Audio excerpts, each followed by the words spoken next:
For most of us, time spent in nature leaves us feeling good. When we go outside for the first time, we often take a slow, deep breath and enjoy the fresh air. A natural landscape, whether it is a forest, the edge of a river or lake, or an open field, is a great place to spend a day, and when we are done, we feel calm and relaxed. At the same time, though, nature can be exciting, terrifying, and awe-inspiring. We are amazed when we see very tall forests, thrilled when we see huge crashing waves or waterfalls, and frightened as we watch a storm. These are all expressions of something we call the sublime. This is a fancy word that we use to describe the way that we feel when we see the power and sometimes the danger of the natural world around us. Think of a good thunderstorm or a really strong waterfall. They are both frightening, but in a way that many people quite enjoy.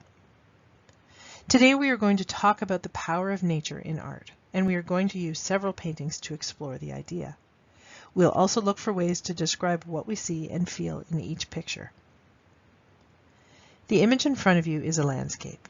Take a moment to talk with those around you about what you see and how you would feel in this place. How has this artist represented the natural world in this painting?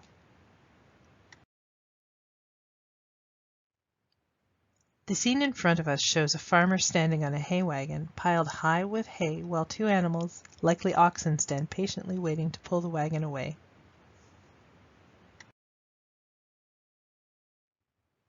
In the background we see a calm, slow-moving stream.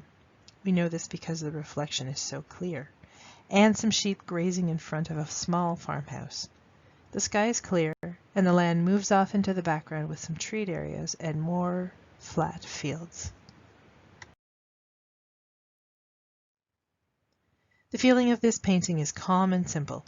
There is no action taking place and no sign of danger or surprise. Painted in 1891, this painting is a great example of the kind of landscapes that were being painted at the time. Many artists had grown tired of paintings of drama and heroes and had shifted their attention to ordinary scenes of everyday people.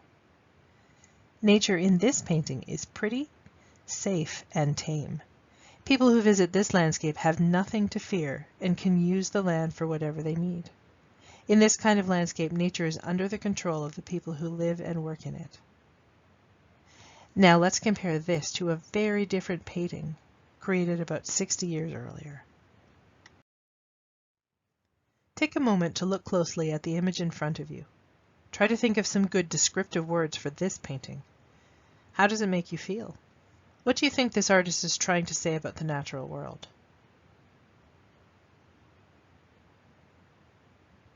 Did you use words like dark, exciting, or dangerous? If you were to visit this place, do you think that you would feel safe?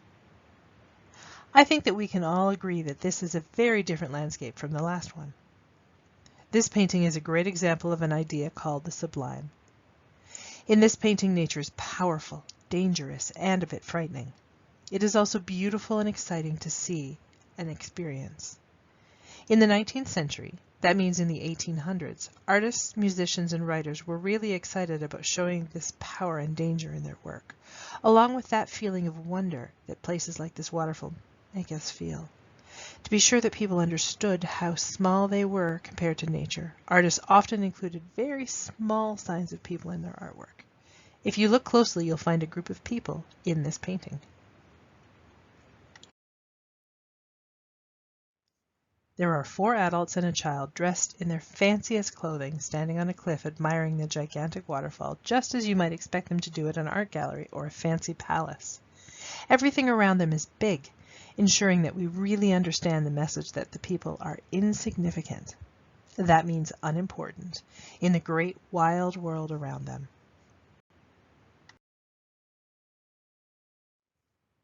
If you've ever visited Niagara Falls, you can imagine the thunder of water rushing over the rocks and the mist in the air.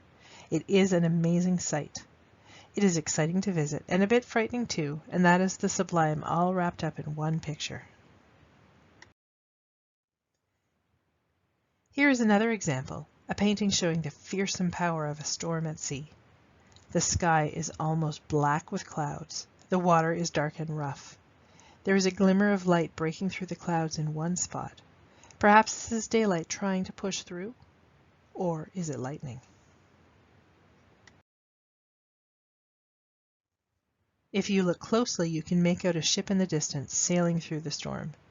It is hard to see, and it almost seems to be swallowed up by the darkness. The artist's choice of a very dark color scheme where the sea and the sky almost blend in and where the ship is almost invisible are a very clever choice, ensuring that we see just how scary it would be to be at sea. The ship is very small, making the storm seem even bigger. As viewers, we feel afraid for the ship, but also excited by the powerful storm as we look safely from the other side of the canvas. In this painting, we find crashing waves and a cliff that towers over the sea. The sky is a mix of white and dark clouds, perhaps suggesting a storm is coming. Do you find this painting to be more like the first one that we looked at or the second? Take a moment to talk with those around you about what is the same and what is different in each of the two paintings. What is this artist trying to tell us about nature?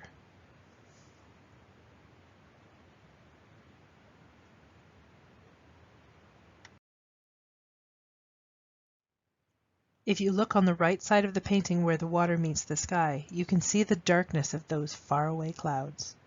The water and the distant cliffs are also in shadow, as is the higher part of the foreground cliff. The center of the painting is brightly colored, suggesting a strong light source, possibly a setting sun.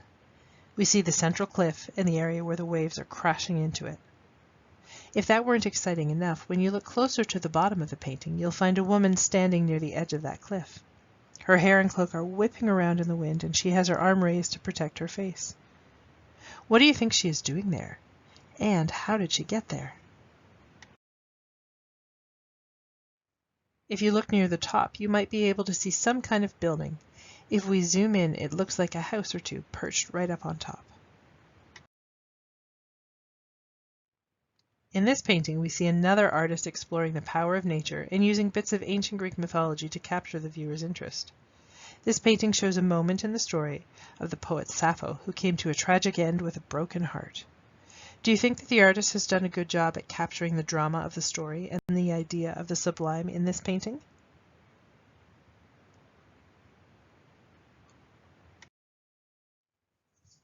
The sublime was an important part of art during the 19th century, as we've seen in these examples. But it didn't end there. Take a look at this painting made 100 years after the painting of the waterfall. How are they similar? What differences do you see? Our final work is a painting by Emily Carr created in 1935. Unlike previous paintings, there are no signs of people in this work, though if you look at the ground you'll see a number of tree stumps. People have indeed been here before. What message do you think the artist is trying to share? What has she done in this painting to show us? Take a moment to look closely and talk about it with those around you.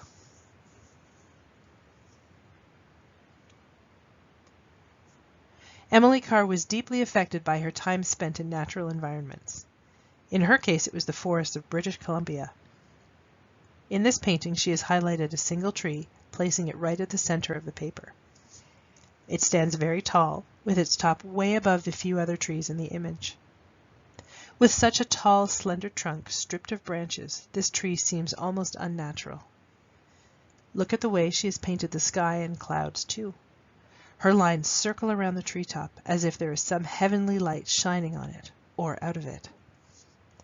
Even in 1934, the artist had already begun to worry about the environmental damage done due to forests by massive clear-cutting, and used paintings such as this one to show people the power of the world that they were destroying.